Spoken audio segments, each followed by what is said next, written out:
skatītāji!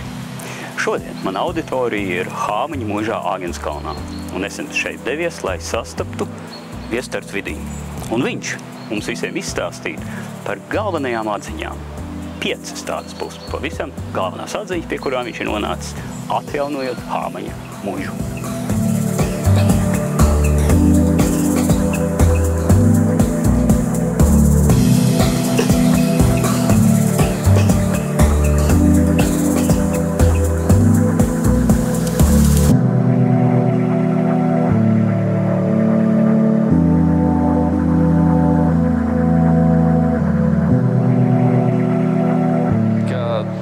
Mēs atrodamies Hāmaņu muižiņā, ko mēs, mūsu ģimene atjaunoja laika posmā no 2019. līdz 2023. gadam. Un tagad jau gadu mēs te esam iekšā, darbojamies mūsu pašu uzņēmumu, te darbojās mūsu bērndārs, kas ir man aiz muguras, un coworkings, kur atrodamies mēs. Pēc darba pabeigšanas un pēc tā, ka es kādu laiku jau esmu bijis un strādājis atjaunotajā muižiņā, es esmu mēģinājis padomāt kaut kādā dziļākā veidā, ko nozīmē investēt nekustamos īpašumos. Un rezultātā es nonācu pie tādām 5 tēzēm, 5 atziņām, 5 pārdomu punktiem tajā virzienā. No kuriem pats pirmais laikam ir tāds, tas ir pavisam lielos vilcienos attiecas, tas noteikti uz ne tikai uz nekustamo īpašumu investīcijām, bet manā gadījumā tas ir vairāk uz to, un arī manas ģimenes gadījumā. Pirmais ir tas, ka fundamentāli varētu teikt, ka pastāv 2 veidi investīcijas.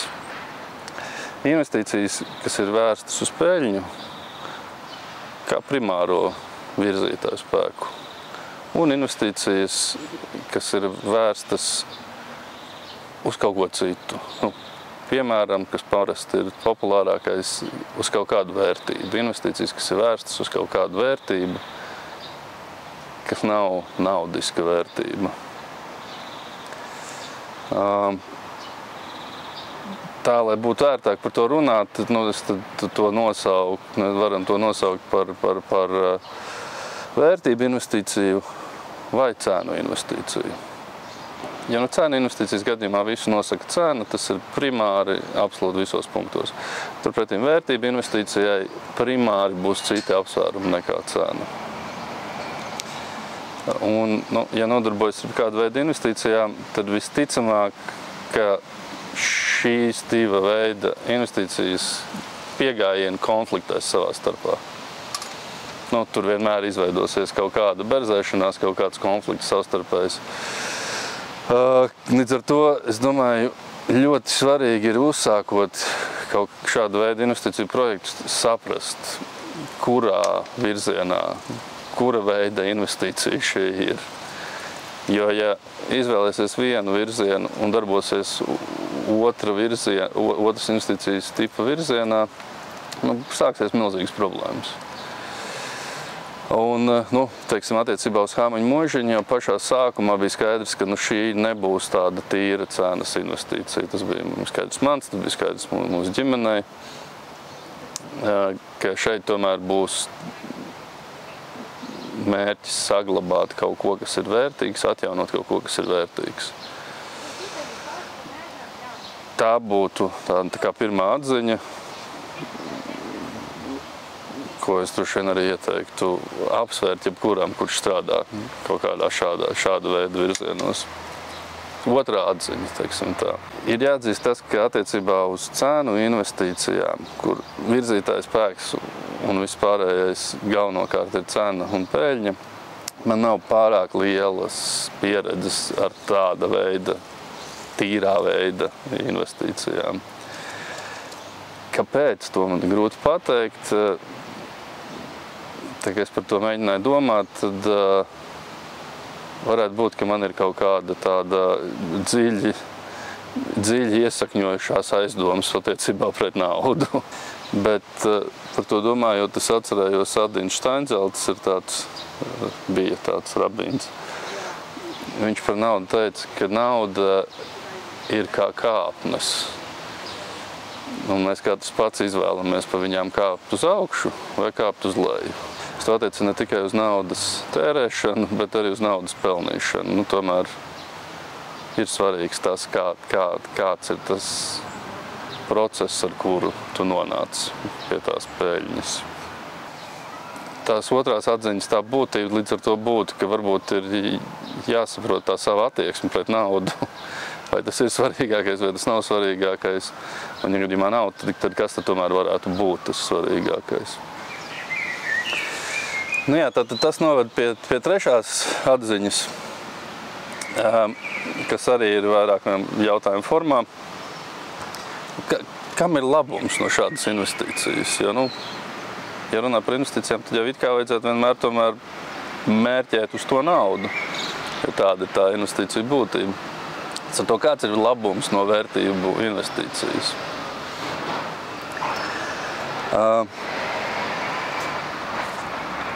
Un te, laikam, atbilde tā primārā ir tāda, ka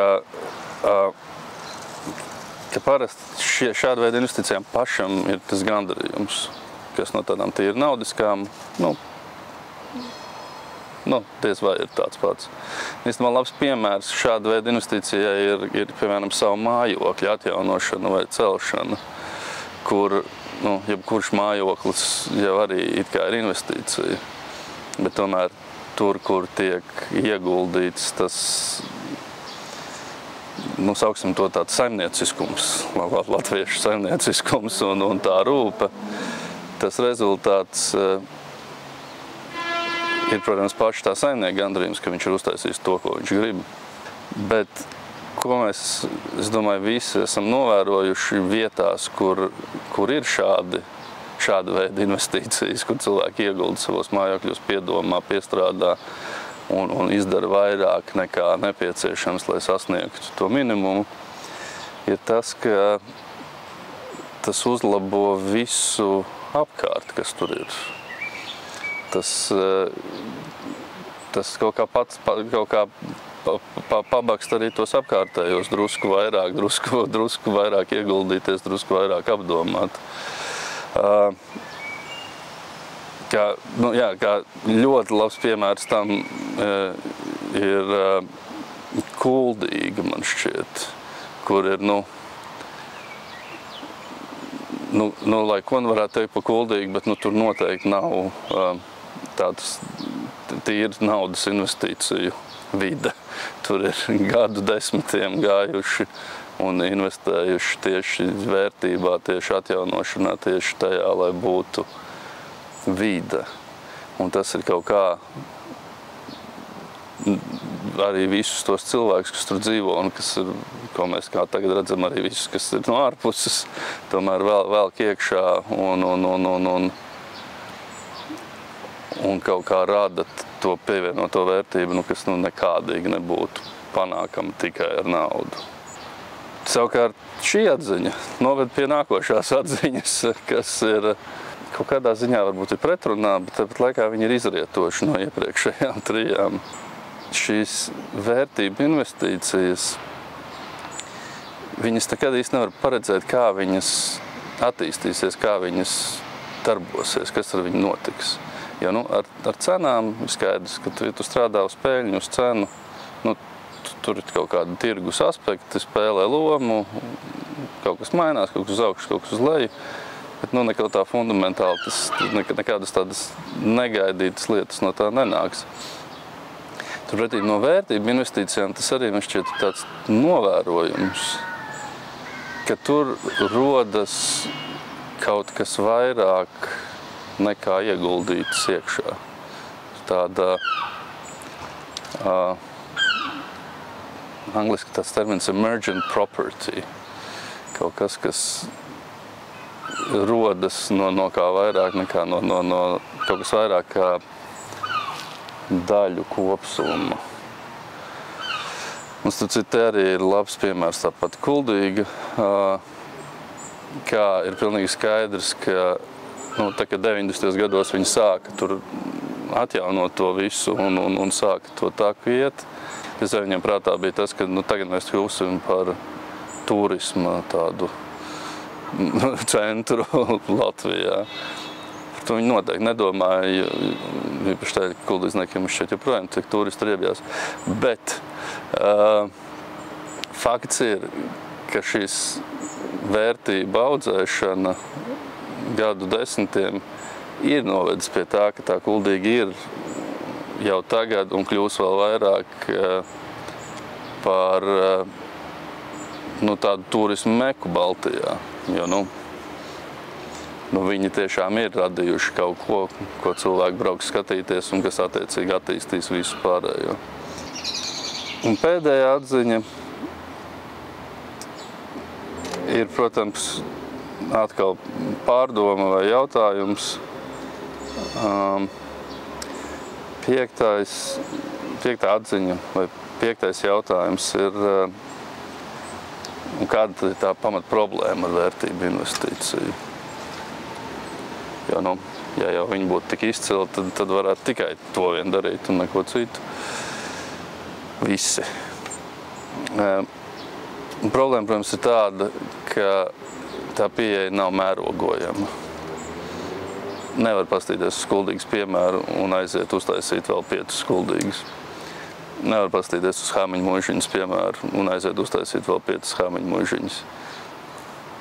Tas īsti netulkojās no vienas instances uz otru. Tas nav īsti mērogojams. Bet tas, kas ir, man šķiet ļoti vērtīgs šajā pieejā, ka, ja sajūt aicinājumu ieguldīt šādā veidā, tad var uztaisīt kaut ko citu, kaut ko jaunu. Kaut ko pavisam savādāku, kā Hāmiņu muižiņa, Kuldīga, nezinu, Rīgas pils un tā tālāk.